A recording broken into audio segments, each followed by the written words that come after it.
warahmatullahi wabarakatuh. Di sini kami ingin menjelaskan judul tema mencegah perilaku korupsi demi kesejahteraan.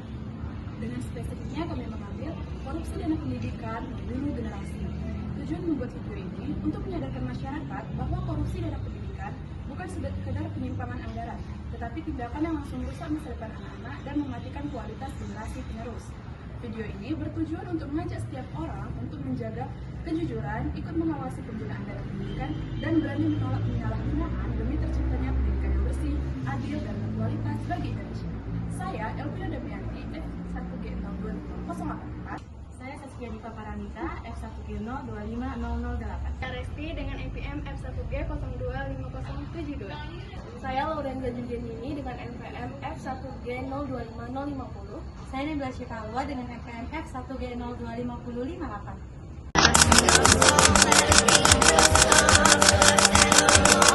Seorang kepala sekolah di Kabupaten Goa, Sulawesi Selatan berinisial MS ditetapkan sebagai tersangka atas dugaan kasus korupsi dana bantuan sosial.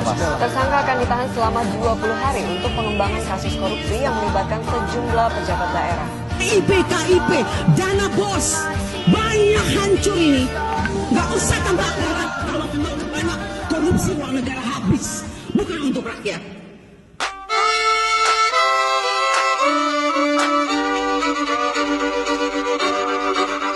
Kisah usang tikus-tikus kantor yang suka berenang di sungai yang kotor. Kisah usang tikus-tikus berdasi yang suka ingkar janji lalu sembunyi di balik meja teman.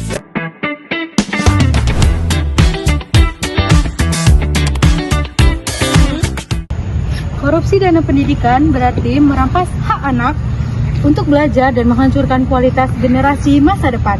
Setiap uang yang dicuri dari pendidikan sama saja mematikan peluang, harapan, dan masa depan bangsa.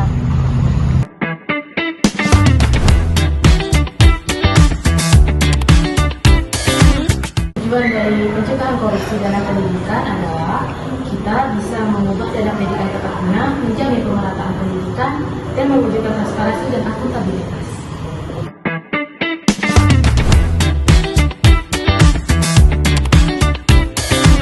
Di landasan hukum yang kami lakukan dalam mencegah korupsi dana pendidikan yaitu ada 3.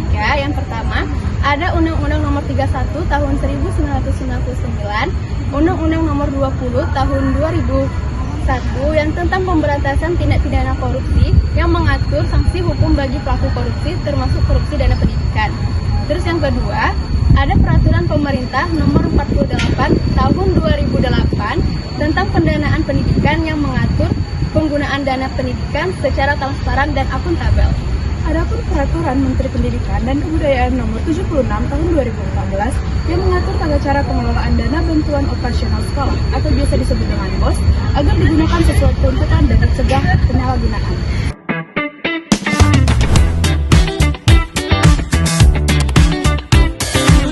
Adapun manfaatnya yaitu dana pendidikan bisa menjadi tepat sasaran.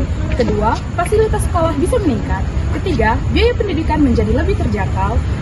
Dan guru mendapat hak secara layak dan meningkatkan mutu pembelajaran.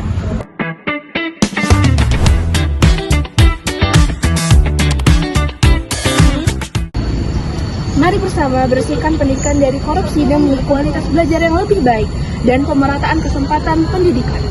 Jangan biarkan tangan-tangan busuk merampas hak belajar generasi penerus kita. Lawan korupsi dana pendidikan dengan keberanian.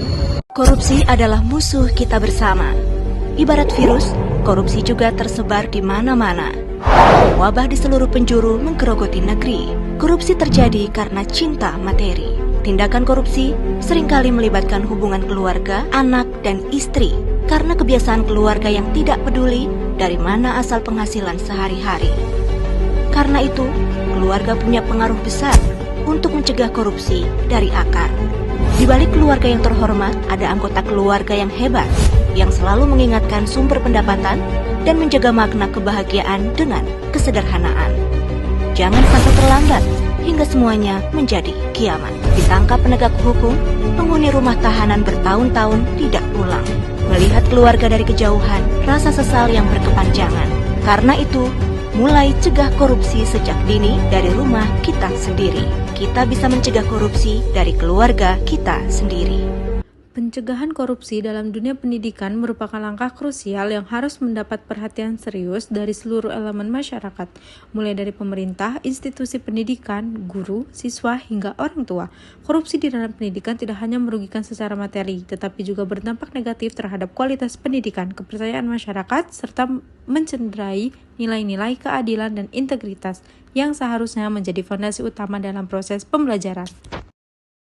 Untuk itu, upaya pencegahan korupsi harus dilakukan secara menyeluruh. Bahkan, pendidikan anti korupsi perlu dimulai sejak dini melalui penyisipan nilai-nilai kejujuran, tanggung jawab, dan transparansi dalam kurikulum pembelajaran. Dengan menanamkan karakter yang kuat dan kesadaran moral sejak di bangku sekolah, diharapkan generasi muda dapat tumbuh menjadi individu yang berintegritas dan menjunjung tinggi etika dalam segala aspek kehidupan, termasuk dalam menjalankan amanah sebagai pelajar maupun penyelenggara pendidikan. Lalu, kesadaran kolektif untuk menolak segala bentuk apapun korupsi yang harus terus dilakukan supaya kita bisa mencegah korupsi dengan halnya kampanye edukasi, pelatihan, dan workshop tentang bahaya serta dampak negatif korupsi harus terus dilakukan secara rutin. Bahkan, di lingkungan sekolah pun juga harus tetap dilakukan. Selain itu, masyarakat luas pun harus memiliki peran aktif dalam media massa dan mengedukasi serta mengawasi merupakan kekuatan tambahan yang sangat efektif untuk mengurangi ruang gerak para koruptor. Dengan demikianlah, pencegahan korupsi di bidang pendidikan bukan hanya untuk tugas satu pihak saja, melainkan semua tanggung jawab bersama yang membutuhkan komitmen bersama dan kerja nyata dari semua pihak. Hanya dengan sinergi dan kesungguhan bersama, cita-cita menciptakan sistem pendidikan yang bersih, transparan, dan adil untuk semua akan tercapai, sehingga mampu mencetak generasi penerus bangsa yang cerdas, berkarakter, dan berdaya saing tinggi di masa depan. Pencegahan korupsi dalam pendidikan adalah investasi jangka panjang yang akan membawa manfaat besar bagi kemajuan bangsa dan negara.